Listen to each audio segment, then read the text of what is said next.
मित्रांनो आज नांदोशीकरांचं यात्रेचं मैदान झालं आणि त्या मैदानाचा एक नंबरचा मान ह्या वासराने मिळवलेला आहे. बघूया कुठल्या गावचा आहे. कुठल्या गावचा आहे? साळशिरपी. काय नाव त्याचं सांगा, तुमचा पण परिचय सांगा. किसना त्याचं नाव, माझं नाव सागर वाघमारे. हम्म. हे आता वासरू कराराव पळतंय. पृथ्वीराज दादा खुटवळ, फुरसुंगी, अमोल दादा गायकवाड वडक्की, दैवत गोळेकर लोणंद आणि सागर भाऊ. आता आज कसं नियोजन झालेलं पायऱ्याचं वगैरे, कोण होता? सागर भाऊच नियोजन करतात पायऱ्याचं. मित्रांनो सागर भाऊंच्याकडे दिसतं, त्यांनी दोनदा नाव घेतले. आता सगळं तुमच्याकडे दिले म्हणजे त्यांनी, कारण नाव तुमचं पहिल्यांदा घेतलं. ऍक्च्युली हा पायरा आपला कोयाच्या मैदानाच्या 2 दिवस अगोदर झाला होता. निलेश शेठ बरोबर आपलं बोलणं झालं होतं की आमचं पण वासर 2 तारखेला म्हणजे कोयाला पाहणार आहे, तुमचं पण पाहणार आहे. ठीक आहे म्हणले, काय अडचण नाही. त्यानंतर आपण 4 तारखेला नांदोशीला गाडी हाणायची, कारण वासराची गाडी चांगली पळल, शेडाला शेट लागल. बायला फोन केला, बाया म्हणला गाडी चांगली पळल, करूया नियोजन. त्या हिशोबाने आपण नियोजन केलं होतं. आज नियोजन केलं आणि परफेक्ट एक नंबर झाला. आता एक नंबर म्हणले की गोलाला राहते ती, पण एक नंबर कधीतरी होत असतो. नाही म्हणजे कसं विषय माहिती का, आपण करताना नियोजन तसं करतो की वरच्या नंबरात 100% गाडी राहणार. आणि सोबत बाह्या रोहन असल्यावर विषयच घ्यायचा नाही. बाह्याने सांगितलं की बाबा ह्यो पायरा आपल्याला चालतोय आणि काय अडचण येत नाही, वरच्या नंबरात आपण खेळतोय की आपण लगेच तिथं क्लिक करतो आणि येस करतो पुढं. आता पप्पू शेट आहे ते समालोचक. आज काय वाटलं, आता तुम्ही पण वरून बघता स्टेजवरनं कोणतेही नंदी पळताना, तुम्हाला हे कळते की बाबा कुठला नंदी कुठं पळतोय, कुठल्या साईडला पळतोय, कसा पळतोय.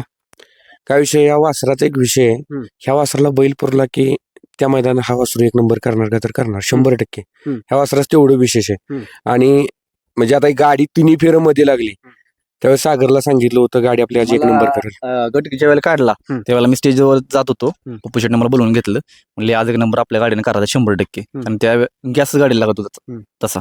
आणि त्यात एक ह्या वासराचं आणि एक ह्या भैयाचं समीकरण आहे. वासरू हा दुसरा आहे, भैया आदत आहे. आदत वयात भैया हिंद केसरी झालाय. वासरू पुढच्या आयुष्यात, भावी आयुष्यात हिंद केसरी, महाराष्ट्र केसरी होईल. तेव्हा भैया असला की त्या वासराचा विषय नाही घ्यायचा. मित्रांनो भैया ड्रायव्हरांच्याकडे येऊया.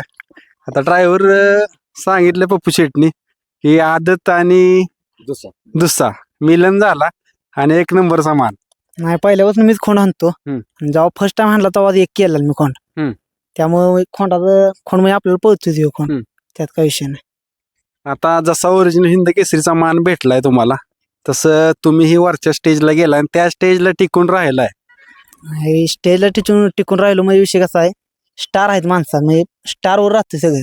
माणसं म्हणते ती ह्याच्याकडे ही आहे ती आहे, काय सगळं नाही, नशीब लागतं. मेन म्हणजे स्टार असले सगळं होतं. कोण म्हणतं की लिंबू आहे, ही आहे ती आहे, तसं काय सगळं नसतं. खरं सांगतो, स्टार पाहिजे माणसाचं, त्याच्यावर काय सगळं होत नाही.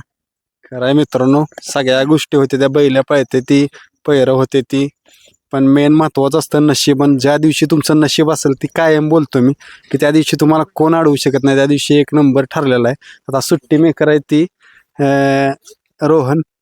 कारण काय होतं, सुट्टी जर नीट झाली, नुसता बैल पळून चालत नाही, स्पीड असून चालत नाही. सुट्टी महत्वाची नीट आहे. सुट्टी कशी आहे त्याची? सुट्टीला शान आहे, एका साईडनं धरला गप उभा राहतो. आज लय दमिवलंय त्यानं, आज सगळ्यांनी दमिवलंय त्यानं, पण शान आहे खोंड पळायला. बारक्यापणापासून मी सोडतो त्याला. आता खाली ज्यावेळेस सुट्टी झालेली त्यावेळेस वाटलं काय एका सेकंदात की वर भैया एक नंबर करणार? त्याच्या गाडी अंगावर असली, एकदा नुसती दिसली की परत स्पीड आहे त्याला, म्हणजे माग हटत नाही. तर मग दुसाई पण अजून स्पीड आहे त्याला, लय मोठ्यांच्या गाड्या सगळं मारते. आज काय 2 शब्द सांगचाल? आज गोलालाची कपाळाला बोट लागले 2. नाही, आज आनंद तर झालाय आम्हाला.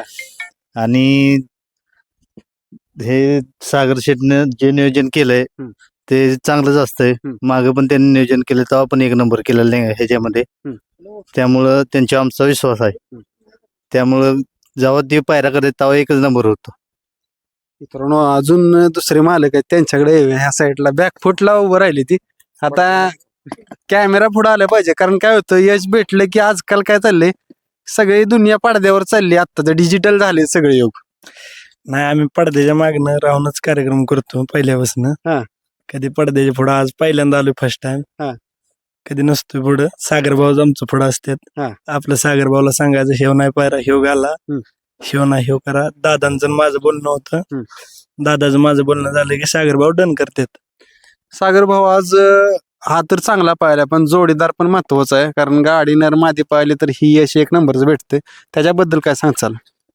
हे आपलं म्हणजे आजचं समीकरण नाही जे कार्तिकचं किसनाचं ते मला वाटतं गेली 15 ते 20 दिवस झालं आमचं चाललेलं की गाडी पळवायची पण कुठं पळवायची कशी पळवायची आणि तो योग येत नव्हता आणि त्या कोळ्याच्या मैदानाच्या 2 दिवस अगोदर आमचं बोलणं झालं आणि तो योग आला. दादांचं म्हणणं असं होतं की ही गाडी कटणाला चांगली पळेल आणि त्या हिशोबाने आम्ही ते मैदान ठरवलं की नांदुशीच्या मैदानात पळायचं आणि पाहलो कारण की तो खोंड पण कार्तिक पण आत्ता टॉप लेवलला पोहतोय त्यामुळे दोन्ही आणि त्यात तिसरा आमचा जॅकी समीकरण जुजाने 1 नंबर केला आणि जॅकीने मला सांगलेलं सेमीला ज्यावेळेला गाडी लागली त्यावेळेला सांगलेलं की आधी 1 नंबर आपण करायचा.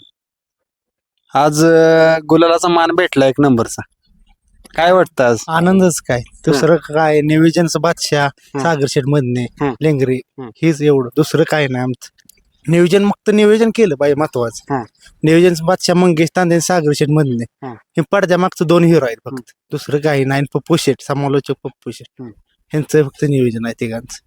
चालतंय मित्रांनो आपण शुभेच्छा करूया की असाच कायम त्यांच्या दावणीला गुलाल भेटेल. धन्यवाद.